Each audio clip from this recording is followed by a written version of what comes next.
Généralement, quand on fait des photos, on ne voit pas l'envers du décor. On ne voit pas tout ce qui se passe.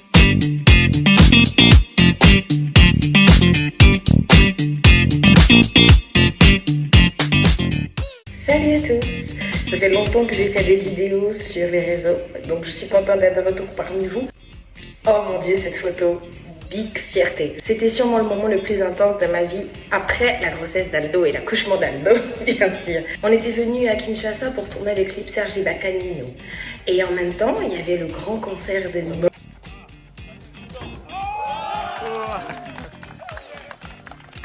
Moi, hyper fan de Nino, j'étais genre les yeux en cœur de ouf. C'est le retour de l'enfant du pays et tout ça. Et franchement, je n'ai pas été déçue. Le tour de vie, les scènes tournées avec des jeunes, avec des enfants, c'était trop bien. Genre, j'ai hurlé toute la nuit au concert alors qu'on devait voyager le lendemain à 6h.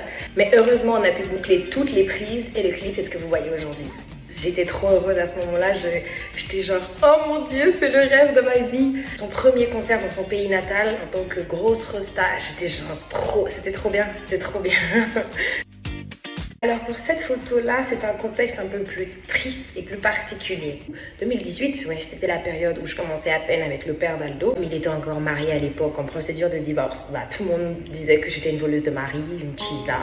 En 2017, l'année d'avant, on traitait déjà de placeuse ou de meuf de placement, jusqu'au point où ma famille a pris cette information. Ça a pris une ampleur qui a dépassé les réseaux sociaux, c'est devenu plus grand que ça et ça m'avait beaucoup affecté. J'avais fait une dépression, je me souviens à ce moment-là. Et quand j'en étais sortie, bah, j'ai décidé, je vais tous à vous envoyer vous faire en fait. Je ne suis pas ce que vous dites que je suis, même si vos mots, vous avez l'impression que ça glisse une fois que vous avez écrit un tweet ou un message ou un commentaire sur Facebook, bah, c'est des choses qui restent en nous, qui restent en moi, qui résonnent. Et donc je me disais, mais à quel moment je suis devenue ce genre de fille? C'est pas parce que je suis sexy sur les réseaux que ça y est, on peut me payer pour coucher avec moi en fait. J'avais décidé, bah, tous les mots que vous dites de moi, je vais les laisser graver sur mon corps, inscrits sur mon corps, pour vous renvoyer l'image de ce que vous dites, pour que vous vous rendez compte que en fait, c'est une personne avant tout.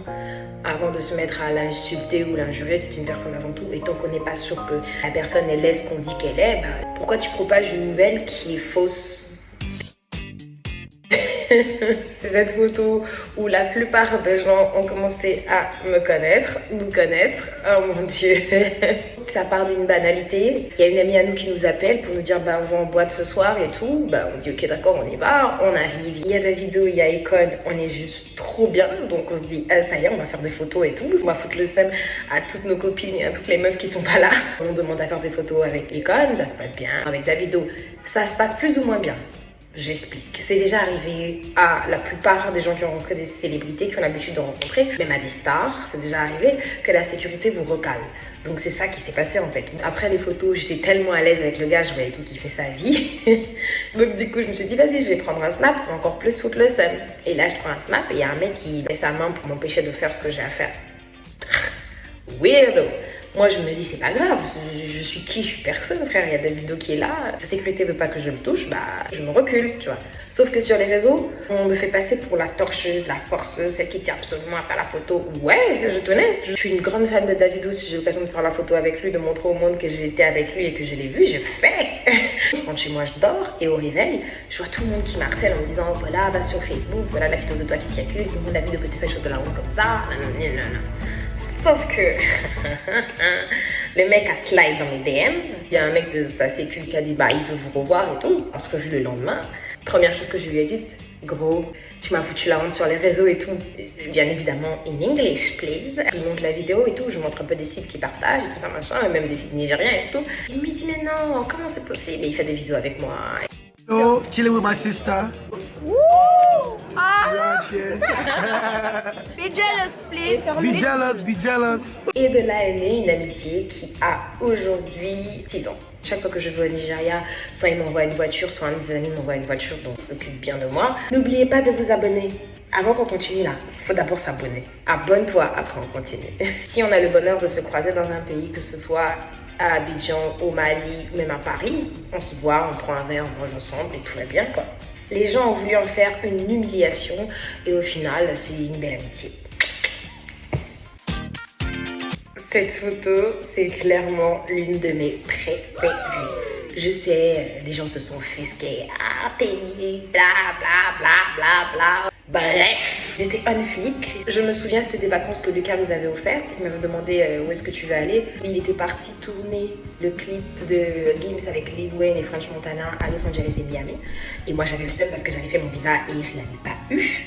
Il me dit, choisis une destination où tu veux aller, quand je viens, on y va. Et je regardais un peu et j'étais jamais allée à Dakar, j'avais trouvé ça beau et j'ai pas regretté, franchement, j'adore Dakar. Sali, c'est ma ville préférée en Afrique pour passer des vacances, c'est juste trop bien. J'avais acheté de la lingerie de fou. Vas-y, je vais tuer le pauvre blanc. Je me sentais trop fraîche et trop belle, donc j'ai dit, vas-y, chérie, prends-moi une photo. Il était d'accord. Ce que les gens aiment bien, c'est que quand je suis en couple, c'est la personne avec laquelle je suis qui prend les photos, ou bien qui les retouche, ou bien je lui montre toujours avant de les poster. Donc j'estime que je n'ai pas envie de poster des trucs qui vont créer des problèmes à mon couple, à mon chéri et à moi. Du coup, je préfère toujours avoir sa validation. C'est lui qui a flouté les tétons, il a flouté la schneck. La dernière photo est pas la moins jolie. Cette photo, c'était juste un coup de buzz international. Genre, j'ai vu des médias, j'ai vu des gens qui connaissent même pas où se situe le Gabon, ou ceux qui ont partagé cette photo, ou qui l'ont aimé et qui ont félicité ce travail. Ça, c'était en décembre 2019. J'étais à Libreville pour mes fiançailles et j'avais pris une maquilleuse que j'avais vue sur les réseaux que j'aimais bien, Billy Delors. The best. Puis en écrit, elle me dit, mais tu sais, j'organise aussi des shoots et moi je fais les photos, ou bien si je les fais pas, un photographe les fait, mais en tout cas je les modifie. J'ai plusieurs idées, est-ce que tu veux pas qu'on travaille ensemble? Je dis, vas-y, montre-moi tes idées, moi je cherche toujours quelqu'un comme ça parce que moi j'ai plein d'idées. Je suis pas une manuelle, moi je suis cérébrale, donc moi je pense les trucs mais je ne les mets pas en application. Je me montre des photos et tout, et là je tombe sur la boîte Barbie. Et je dis, mais c'est trop bien, c'est génial, ça tue sa mère, tu vois. Pour un shoot comme ça, avant de le faire, il faut pouvoir avoir tous les éléments du décor. Et la tenue, et la lance, et la boîte. La boîte, c'était une galère à faire. Elle a dû aller chez le menuisier à plusieurs reprises, même rester là-bas pour que la boîte soit exactement comme elle devait être. Une boîte magnifique.